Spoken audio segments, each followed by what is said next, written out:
বন্ধুরা, তোমরা কি জানো মদ খাওয়া আর ড্রিঙ্ক করা এই দুটোর মধ্যে প্রধান পার্থক্যটা কোথায়?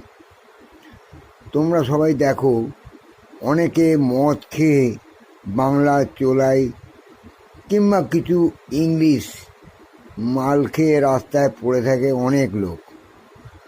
তাদেরকে মুখে কুকুরে মুতে দিয়ে যায়, মাতলামি করে, আলফাল বকে ও মারও খায়।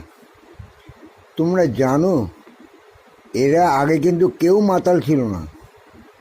আজকে কেন মাতাল হয়েছে তার কটা কারণ বলে দিচ্ছি।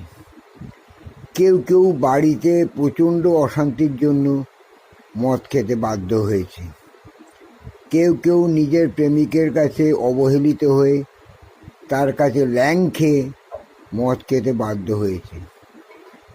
আবার কেউ কেউ টাকা পয়সা জুয়ায় উড়িয়ে দিয়ে বা বিভিন্ন বাজে খাতে টাকাটা উড়িয়ে দিয়ে আর টাকাটা সংগ্রহ করতে পারেনি, সেই জন্যেই সে মদ খেতে বাধ্য হয়েছে।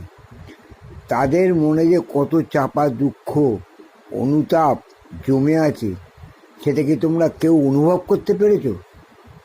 তোমরা তো সবাই তাদের দেখলেই দাঁত কেলিয়ে হাসো আর বলে, ওই দেখ মাতাল, দেখ কী অবস্থা, ইস। কিন্তু কেউ একটু চিন্তা করে দেখো তো, এদের ব্যাকগ্রাউন্ডে হিস্ট্রিটা কী আছে?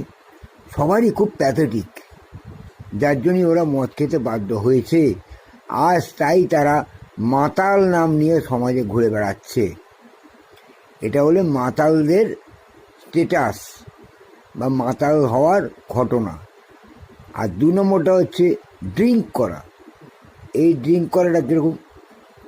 দেখবে বড় বড় ফ্যামিলিতে যারা নিজেদের স্টেটাস বজায় রাখতে বা নিজেদের কোয়ালিটিটাকে অনেক বড় করে তোলার জন্য ছেলে মেয়ে বউ সবাই ড্রিঙ্ক করে এবং দামি দামি মদ খায়। তারা কিন্তু সমাজের উচ্চ শ্রেণীর লোক। তারা মদকে প্রমাণ করতে চায় যে আমরাই সমাজের সবচেয়ে দামি লোক, আমরাই সবচেয়ে হাই স্ট্যাটাসের ফ্যামিলির লোক। তাহলে দেখেছো, ড্রিঙ্ক করা আর মাতাল হওয়ার মধ্যে প্রধান তফাৎটা কোথায়? তোমরা একটু চিন্তা করে দেখো, তাহলেই বুঝতে পারবে প্রধান তফাৎটা কোথায়। তা তোমরা কেউ মাতাল হতে চাও না ড্রিঙ্ক করে ঘরে চিৎপাত হয়ে শুয়ে ঘুমোতে চাও? কোনটা চাও একটু জানিও। হ্যাঁ।